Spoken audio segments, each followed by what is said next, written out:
जय श्री कृष्ण, जय श्री राधे। दोस्तों, एक दिन क्या हुआ कि भगवान सभा में बैठे थे, तभी शिशुपाल आ गया और शिशुपाल ने भगवान को खूब खोटियाँ सुनाई, खूब गालियाँ दी और कहा, अरे तुम ग्वाला हो, कुछ नहीं जानते हो, अनपढ़ हो, ये हो। खूब अपमान किया। भगवान बोले, देखो तुम हमारे बुआ के बेटे हो। जब शिशुपाल का जन्म हुआ था, इसके 4 हाथ थे। तो आकाशवाणी हुई कि जिसको देखकर इसके दोनों हाथ गिर जाएंगे, उसी से इसकी मृत्यु होगी। तो शिशुपाल भगवान श्री कृष्ण की बुआ का लड़का है। तो भगवान श्री कृष्ण के सामने बुआ जी गईं शिशुपाल को लेकर, तो इसके 2 हाथ गिर गए और 2 हाथ बचे। बुआ समझ गई, कन्हैया आपके हाथ से मेरे बेटे की मृत्यु है। कन्हैया तुम तो मेरा प्यारा बेटा है, मुझे वचन दो कि तू अपने भाई को मारेगा नहीं। भगवान ने कहा, बुआ जी मैं किसी को मारता नहीं हूँ और कोई दुष्टता करे तो फिर छोड़ता भी नहीं हूँ, पर मैं आपके कारण आपके बेटे की 100 गलतियाँ माफ़ करूँगा। आपने मुझसे प्रार्थना की है, इसलिए मैं आपके बेटे की 100 गलतियाँ माफ़ कर दूँगा। 100 यदि 100 पार हुई तो फिर मैया मैं ना चाहकर भी छोड़ूंगा नहीं। इसलिए शिशुपाल की माँ समझाया करती थी कि कृष्ण भगवान है, लेकिन शिशुपाल दुर्योधन जैसे दुष्टों की संगत में पड़ गया और भगवान को गालियाँ देने लगे। देखो, संगति गलत होने से शिशुपाल जैसे की बुद्धियाँ बिगड़ गई। संगत से गुण आते हैं, संगत से गुण जाए, लोहा जरा जहाज में पानी में उतराए।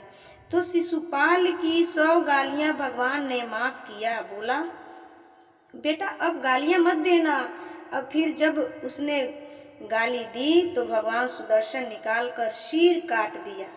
तो भगवान 100 गाली में सिर काटते, वो पहली गाली में भी काट सकते थे। भगवान ये कहना चाहते हैं कि हम भगवान हो के यदि 100 गालियाँ सहन कर लेते हैं, तो आप भी 10, 20, 50 गालियाँ तो सहन कर लो भैया। ये तो 1-2 गाली में ही परेशान ना हो जाया करो, अपनी क्षमता जरा बढ़ाओ। शिशुपाल का सिर काटा, उसके अंदर से दिव्य ज्योति निकली और भगवान श्री कृष्ण के श्री चरणों में समा गई। परीक्षित ने कहा, प्रभु ये तो भगवान को गालियां देता था, इसकी तो दुर्गति होनी चाहिए थी, नरक जाना चाहिए था, इसकी सदगति क्यों हुई? तब सुखदेव भगवान बोले, यही तो भगवान की भगवता है कि कोई भगवान को गाली भी देता है तो भगवान उसकी गालियों पर ध्यान ना देकर उसका उद्धार कर देते हैं। क्योंकि शिशुपाल भले गालियां दी, पर गालियां कृष्ण को दी। अच्छा, आप लोग ये बताओ कि आप लोग अपने दोस्त को ज्यादा याद करते हैं कि दुश्मन को? दोस्त को कम याद आता है, दुश्मन ज्यादा। तो शिशुपाल ने भगवान से दुश्मनी कर ली तो भक्त भगवान को भले कम याद करे, पर शिशुपाल तो श्री कृष्ण को बहुत याद करता था। दुश्मनी के भाव से ही सही, पर स्मरण श्री कृष्ण का था। इसलिए भाव कुभाव अनख आलस हूँ, नाम जपत मंगल दिसी दसहूँ। कोई भाव से बुलाए या कुभाव से बुलाए, भगवान का नाम जो स्मरण करे, जो जपे, तुम गाली देकर भी भगवान का स्मरण करते हो तो यदि तुम्हारा कल्याण हो जाएगा, क्योंकि ईश्वर का स्मरण हो रहा है। कितने कृपालु है मेरे श्याम, फिर भी लोग भूल जाता है। पता ना कौन सी बीमारी होती है कि मेरे प्रभु को, मेरे कन्हैया को भूल जाते हैं। बड़ी दुख की बात यही होती है जो मेरे श्याम सुंदर को भूल जाते हैं।